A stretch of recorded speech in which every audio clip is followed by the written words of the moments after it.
శబరిమలపైన అయ్యప్ప కోరినట్టుగా ఆలయ నిర్మాణాన్ని అతి వేగంగా జరిపించాడు రాజశేఖర మహారాజు.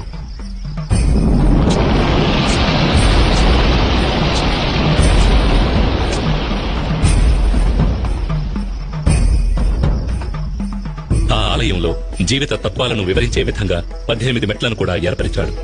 ఈ 18 పవిత్రమైన మెట్లు 18 కొండలకు, 18 మంది దేవతలకు, 18 తత్వాలకు ఆనవాలుగా ఉన్నాయి. 18 కొండలైన ఇంటిపారమల, కాళేకట్టిమల, పుదుచ్చేరిమల, కరిమల, తలైపారామల, దేవరమల, శ్రీపాదమల, మైలాడుమల, మాతంగమల, కాల్కిమల, చిట్రంబలమల, సుందరమల, నాగాంబలమల, గౌండమల, నిలకల్మల, నీలిమల, పొన్నాంబలమల, శబరిమల వంటి కొండలను 18 మంది దేవతలైన వినాయకుడు, శివుడు, పార్వతి, కుమారస్వామి, బ్రహ్మ, విష్ణు, రంగనాథుడు, కాళీ, యముడు, సూర్యుడు, చంద్రుడు, కుజుడు, బుధుడు, బృహస్పతి, శుక్రుడు, శనీశ్వరుడు, రాహువు, కేతువు అనే దేవతలను 18 తత్వాలైన చూడడం, వినడం, సువాసన, రుచి, స్పర్శ, కామం, దురాశ, క్రోధం, లోభం, మోహం, మదం, మాత్సర్యం, డాంబికం, సాత్వికం, రాజసం, తామసం, విద్య, అవిద్య వంటి గుణాలను తెలియజెప్పే విధంగా స్వామి తత్వాధీనుడై ఉన్నాడని తెలియజెప్పడమే ఈ 18 మెట్ల ఉద్దేశం.